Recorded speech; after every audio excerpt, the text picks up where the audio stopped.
And he quotes me another verse from verse number 9 of the same gospel, Saint Gospel, chapter number 14. He says, what about that verse which says, he that hath seen me has seen the Father? I say again, sir, you are a learned person. Please look in the context. The sense of the context is knowing God is seeing God. In a spiritual sense, not in a physical sense. If you know God Almighty, you have seen Him. In the language of the Bible, it is the choice of words. Otherwise, the same gospel, it says in Gospel of John, chapter 5, verse 37. It says, no man has ever seen God, nor has heard God's voice. No man has ever seen God Almighty. According to the same Gospel of John, chapter 5, verse 37. And he was quiet.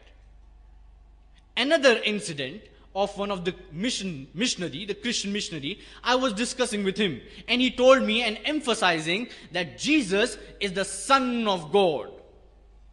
I didn't take that in a literal sense. Because as rightly, Reverend Dr. Joseph says that everyone, the good and the bad, we are all God's children, are the children of God.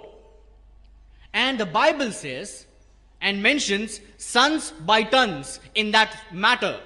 If you read book of Genesis, chapter 6, verse 2, that the sons of God saw the daughters of men, that they were fair. It's mentioned in book of Exodus, chapter 4, verse 22. Israel is my son, even my firstborn. If you read book of Psalms, chapter 2, verse 7. David is my begotten son. This day have I begotten thee. If you read Gospel of Luke, chapter 3, verse 38. Adam is the son of God. And if you read book of Romans, chapter 8, verse 14. For as many are led by the Spirit of God, whoever follows God Almighty are the sons of God, in the language of the Bible. And he agrees with me, but he says that Jesus is not like that. Everyone was made by God.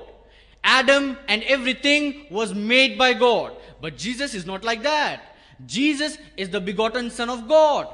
Begotten, not made. I say, what are you trying to emphasize? What are you trying to emphasize by saying that Jesus Christ, peace be upon him, is begotten? Begotten, not made. And he has no answer. I said, begetting is an animal act, followed by the animal function of sex. How can we attribute such a lowly attribute to God Almighty, that Allah subhanahu wa ta'ala, He begat a son? And Allah reacts. In the glorious Quran, Allah reacts very, very strongly. Allah says in Surah Maryam, Surah number 19, ayat number 88 to 92. Allah Bari Ta'ala says, وَقَالُوا اتَّخَذَ الرَّحْمَنُ وَلَدًا, and they say that Allah subhanahu wa ta'ala has begotten a son. Ar-Rahman has begotten a son. لَقَدْ جِئْتُمْ شَيْئًا إِدَّا. It is the most heinous thing. It is the worst thing that they could utter. تَكَادُ السَّمَاوَاتِ يَتَفَطَّرْنَ مِنْهُ.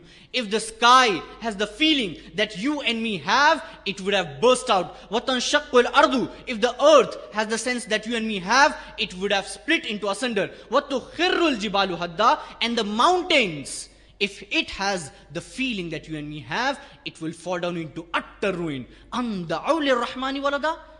That you say, the most gracious